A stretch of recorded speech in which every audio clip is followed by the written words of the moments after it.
बेटी ने अपने प्रेमिका संग अपने ही पिता को मार डाला था।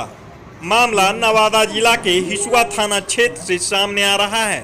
एक पिता को अपनी पुत्री और दामाद के साथ अवैध संबंध का विरोध करना भारी पड़ गया था। साली के चाह में जीजा इतना दीवाना बन बैठा था कि दोनों के प्रेम संबंधों के बीच दीवार बने ससुर एवं पिता को उसके बेटी और दामाद ने ही लोहे की रॉड से पीट पीट कर मार डाला और बाधार में फेंक दिया था। होली से 2 दिन पहले 6 मार्च को हिसुआ थाना अंतर्गत खरौंद में एक बूढ़े व्यक्ति की लाश मिली थी। सुबह सुबह सूचना प्राप्त हुई थी हम लोगों के द्वारा तुरंत पुलिस के द्वारा कार्रवाई की गई थी। हम लोग वहाँ पर गए थे, काफ़ी छानबीन की गई और परिवार के द्वारा एक FIR भी दर्ज कराया गया, जिसमें 3 नामजद अभियुक्तों के खिलाफ FIR दर्ज कराया गया था। घटना जो है हमें सुबह शुरू से ही संदेहास्पद लग रहा था और किसी न किसी फैमिली मेम्बर की संलिप्तता का हमें डर था। इसलिए हमने घटना का अच्छे से अनुसंधान करने का निर्णय किया।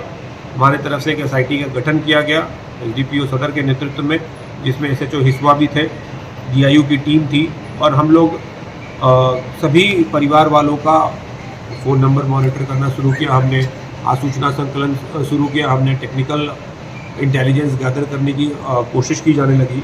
इसमें से एक हमारा मुख्य गवाह था जो हमें उस समय तक अभियुक्त लग रहा था, तो उसकी तलाश में पुलिस टीम बहुत दिन से लगी हुई थी। 2 दिन पहले उस लड़के को हम लोगों ने बरामद किया और उसके बाद जब उससे हमारी बातचीत हुई, जब उससे पूछताछ हुई, तो इस घटना का जो पूरा परिदृश्य है वो खुलकर हमारे सामने आया। तो इस जो जिनकी मृत्यु हुई थी उनका नाम था उपेंद्र चौरसिया। उपेंद्र चौरसिया के 4 बेटी और 4 बेटे थे। सबसे बड़ी वाली बेटी थी पूजा कुमारी, जिसकी शादी उन्होंने शेखपुरा में की थी। बेटी जो है वो शेखपुरा में ही रह रही थी और उनका दामाद जो है इनके साथ हिसुआ थाना क्षेत्र अंतर्गत ही रह रहा था। शादी को हुए 8 साल हो गए थे और उनका कोई बच्चा नहीं था।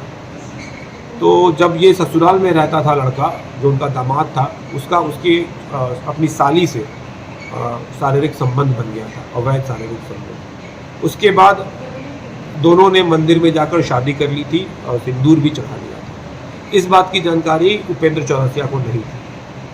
अभी कुछ दिन पहले उपेंद्र चौरसिया का भगना जो है वो आया था घर पर एग्ज़ाम देने के लिए, तो उसने ये जीजा जी और साली जो ये दोनों थी, काजल कुमारी नाम है उनको गलत अवस्था में देख लिया था। तो उसने अपने मामा से शिकायत कर दी थी और जब उसने और उसके नाना जी ने, यानी उपेंद्र चौरसिया के पिताजी ने उपेंद्र चौरसिया को बोला था कि ऐसे ऐसे बात है और इन लोगों ने आपस में डिसाइड किया था कि अब मैं अपने देवर को पंचायती बुलाकर हिसुआ से वापस भेज दूंगा, इसे हिसुआ में अब नहीं बुलाऊंगा, अब ये वापस शेखपुरा में रहेगा। इस बात की जानकारी काजल कुमारी को और उपेंद्र चौरसिया और दामाद सुरेंद्र कुमार दोनों को हो गई थी। दोनों ने प्लान बनाया कि अगर हमें आगे शादी करना है, हमारे पिताजी कभी रेडी नहीं होंगे, तो इनको मार देना ही सही रहेगा। तो रात में जब उपेंद्र चौरसिया जाते थे और खेत में जाकर सोते थे, रखवाली करते थे, तो काजल कुमारी के द्वारा गेट खोल दिया गया। सुरेंद्र कुमार गया और लोहे के रॉड से उसने अपने ससुर जी की हत्या कर दी। वापस आया, घर का गेट बंद था, काजल कुमारी तैयार थी, उसने गेट खोला और दोनों अंदर आकर रह गए। अगले दिन जब पुलिस को यह बात पता चली तो उस समय दोनों ही घटनास्थल पर मौजूद थे, लेकिन चूंकि पुलिस को सारी बातों की जानकारी नहीं थी, इसलिए उनके ऊपर कोई कार्रवाई नहीं की गई थी।